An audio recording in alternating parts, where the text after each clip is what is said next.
Olá, sétimo ano, tudo jóia? Então tá bom. Hoje nós vamos falar sobre leituras de gráfico, acentuação e parônimos, ok?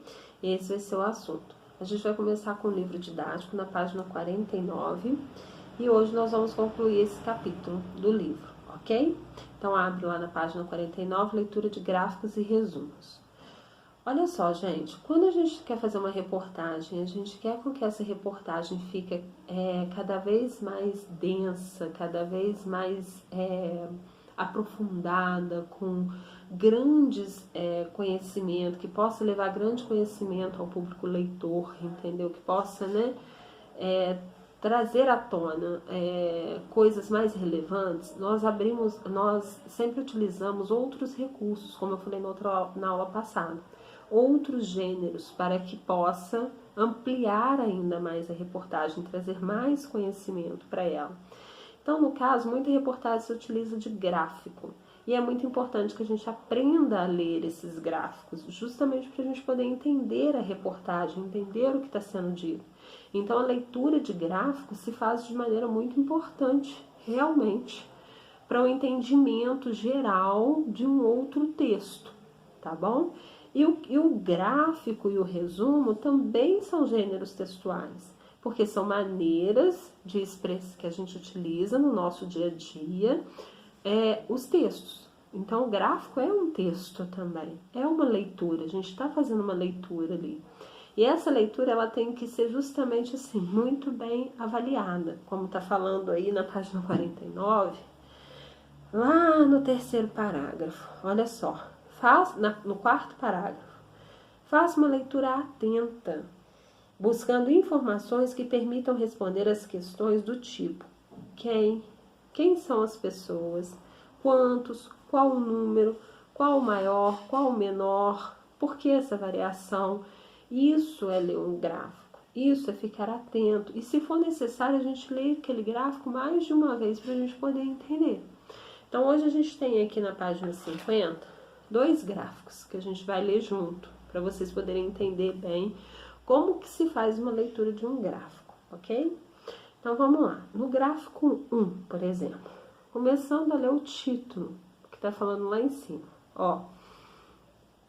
Percentual de pessoas que utilizaram a internet no período de referência dos últimos 3 meses. Período de referência dos últimos 3 meses. Pessoas que utilizaram a internet na população de 10 anos ou mais de idade. Então, acima de 10 e aqui vai até 60 anos. Se você ler o gráfico aqui, ó, do lado esquerdo, a gente tem de 10 a 13, de 14 a 17, de 20 a 24 e o último lá é os 60 anos ou mais. Então, tá analisando pessoas de 10 anos até 60 anos, ok? Segundo os grupos de idade, olha lá, ó, dividida por grupo de idade, de 10 a 13, de 14 a 17, de 18 a 19, cada um desses é um grupo de idade diferente, tá? No Brasil, então que lugar que é? É do Brasil, esse gráfico é do Brasil, essa pesquisa é do Brasil, entre os anos de 2016 e 2017, entenderam? Então, ó, utilização de internet, quem utiliza a internet nos últimos 3 meses, dentro do grupo de idade que varia dos 10 aos 60 anos, tá? No Brasil, no ano de 2016 e 2017. Tá vendo quanta informação? Tá mostrando aqui nesse gráfico. E aí, como que a gente lê então esse gráfico? Olha lá. Lá embaixo a gente tem um quadradinho azul que significa 2017 e um quadradinho marrom que significa 2016. De 10 a 13 anos, nós temos que 71,2 utilizaram a internet nesse período do ano de 2017, enquanto que no ano de 2016 foram apenas 66,3% que utilizaram a internet. Tá vendo? Então, as crianças de 10 a 13 anos, no ano de 2017, 71,2% utilizaram a internet nos últimos 3 meses, ok? No ano de 2016, apenas 66,3% da população que utilizou a internet nos últimos 3 meses no Brasil durante o ano de 2016. Tá vendo? Essa população de 10 a 13 anos. Qual foi o período aqui em que mais utilizou a internet? Que vocês olham aqui e veem que a internet foi muito utilizada. Olha lá, ó, foi no 88,4%, que foi o grupo de 20 a 24 anos. Tá vendo? Que foram os que mais utilizaram a internet nesse período que tá falando. E quem menos utilizou a internet? Os mais de 60 anos, que foi 31% e 24,7%. Tá vendo? Então, assim que a gente vai ler um gráfico, que a gente vai entender um gráfico, que a gente vai conseguir interpretar um gráfico que muitas vezes aparecem em reportagens, porque eles fazem parte, eles deixam a reportagem mais enriquecida, com mais informação, com mais argumento. Entenderam? No gráfico 2, vai falar do quê? Da distribuição dos domicílios particulares permanentes em que não havia utilização da internet. Domicílios particulares permanentes em que não havia utilização da internet. O que isso quer dizer? Casas que não usavam internet, apartamentos que não usavam internet, tá? Por situação de domicílio, segundo o motivo de não haver utilização da internet durante o Brasil de 2017. Vamos lá. Quais foram os motivos que não tinha internet nessas casas, nesses domicílios? Falta de interesse em acessar a internet, rural e urbana. Urbana, 39%, rural, 25,4%. Então, tá vendo? As pessoas que não tinham internet em casa no ano de 2017, por falta de interesse, era 39%. Das pessoas de urbana, que é da cidade. Das pessoas que é rural, eram 25%. Um outro motivo que não tinha internet em casa, serviço de acesso à internet era caro. Então, pessoas que não tinham condições de pagar por uma internet. Quem são essas pessoas? E por isso que elas não tinham internet em seus domicílios, em suas casas. Quantos por cento dessas pessoas? Na urbana, 30,6%. E na rural, 24,6%. Qual é o motivo principal aqui que tem mais? É falta de interesse de acessar a internet. Qual é o motivo que menos contribui? Vai depender. Olha só, para a área urbana, o menor motivo é justamente o serviço de acesso à internet que não estava disponível na área de domicílio. Por quê? Porque a grande maioria da área urbana tem internet. Então, são raros os lugares que não tem internet. Então, esse é o menor de todos os motivos para o urbano. O menor de todos os motivos para o rural é qual? É outro motivo, que a gente não sabe qual é. Entendeu? Que não tem especificado aqui. Tá vendo? É o que tem menorzinho, que é o 3,4%. Tá? Qual é o motivo principal para a área urbana de falta de internet? A falta de interesse, 39%. E o motivo principal para a área rural de falta de internet? Ó, é o de 25%, também a falta de interesse. Tá vendo? Ele é o maior. Então, assim é que a gente lê um gráfico, tá? E é muito importante mesmo que vocês aprendam a ler um gráfico, prestem atenção, leiam mais de uma vez se for necessário, se não entendeu. Pede ajuda para uma pessoa, porque ali vai conter informações muito importantes sobre o assunto que está sendo tratado naquela reportagem, tá joia? E muitas reportagens fazem uso de gráfico, tá? Tem até muitas questões que fazem uso de gráfico, para justamente ver se vocês estão realmente sabendo ler um gráfico, tá joia?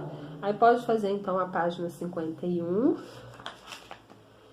A página 52, por enquanto, não precisa fazer, tá ok? Vamos deixar um pouco mais pra frente. Qualquer coisa, até peço ela como uma atividade avaliativa. Ainda vou ver direitinho, tá? As atividades avaliativas vão ser colocadas no GSA. Vou passar direitinho pra vocês o que é pra fazer, mas de acordo com as aulas, tá bom? E nós vamos falar de acentuação também, hoje, na página 53. Como que é feita a acentuação do verbo ter e vir e os seus derivados? Olha só, o verbo ter, por exemplo, a gente vai sempre acentuar, olha aí, ó, tá aí, ó. A terceira pessoa do plural do presente do indicativo dos verbos ter e vir recebe acento. Terceira pessoa do plural. Quando é plural, tem acento. Acento circunflexo. Eles têm muitos amigos. Eles vêm ainda hoje. Tá vendo? Então tem um acento. Plural, acentua-se. Singular, não, acentua-se. Ele tem muitos amigos. Ele vem ainda hoje. Não recebe acento. Ok? A mesma coisa acontece com os seus derivados. Ó, a mesma coisa não. Na verdade, o que acontece é, ele detém conhecimento. Quando é no singular, tem um acento circunflexo, ou acento agudo. Singular, a gente acentua com acento agudo. Plural, a gente acentua com acento circunflexo. Tá vendo? Então, como que fica? O verbo ter e vir. Se for o verbo ter e vir mesmo, plural acentua-se, singular não acentua-se. Os derivados, singular acentua-se com acento agudo, plural acentua-se com acento circunflexo. Tá joia? Tá explicando aí, tem a explicação, circula, ó, grifa as duas explicações, tá? Para ficar guardadinha, para vocês entenderem. Se for o caso, faz um resumo no caderno, que também fixa, tá bom? Vai ter no GSA, mas se vocês quiserem, faz um resumo no caderno. Verbos ler, crer, ver, dar e seus derivados. Olha só, todos eles, na terceira pessoa do singular, são acentuadas. Olha, ele lê bons livros, ele crê em dias melhores, ele vê um novo caminho. Espero que ele nos dê gorjeta hoje. Sempre que tiver na terceira pessoa do singular, recebe o acento circunflexo. Na terceira pessoa do plural, não. Apenas duplica a letra E. Eles leem bons livros, eles creem em dias melhores, eles veem um novo caminho. Espero que eles nos deem gorjeta, tá vendo? Mas não acentua-se, ok? Então, podem fazer as atividades da página 54 e 55, tá tranquilo e é fácil, né? E aí a gente vai para os parônimos, que são empregos das letras O e U. Como que essas duas letrinhas diferenciam uma palavra? Olha só, a palavra cumprimento com U, escrita com a letra U, significa saudação. Se fosse escrita com O, a palavra significaria extensão.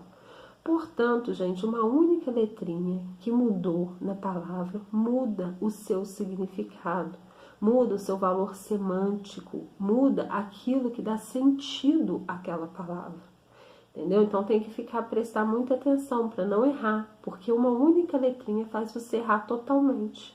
E aí todo o seu texto se perde, tá joia? A oposição O e U é responsável pela diferença de significado de algumas palavras, como o caso de comprimento e comprimento. Observe outros casos. Soar, emitir som. Suar com U é o transpirar. Então, quando você fala, nossa, estava muito quente, eu suei demais. Suei demais. É com U, tá bom? Que você transpirou demais, ok? O sino tocou, o sino soou às 18 horas. Soou com O, porque ele emitiu o som. Tá joia? Sortir, surtir, comprido, extenso, cumprido, feito. Eu cumpri o tratado, eu cumpri o que a gente tinha combinado, eu fiz o que a gente tinha combinado. Então, cumpri. Tá? Se for comprido, o cabelo dela é comprido, ele é extenso, ele é grande, ok? Então, presta atenção nisso. Pode fazer atividade da página 56, pode fazer a página 57 e a 58 também. E assim a gente finaliza o capítulo 5 do livro. E depois nós vamos para o capítulo 6, tá joia? E eu deixo para vocês também a página 61 a 64 do livro de atividades, tá? E por enquanto essa videoaula é sobre isso, para vocês fazerem essas atividades. E um beijo e até a próxima aula.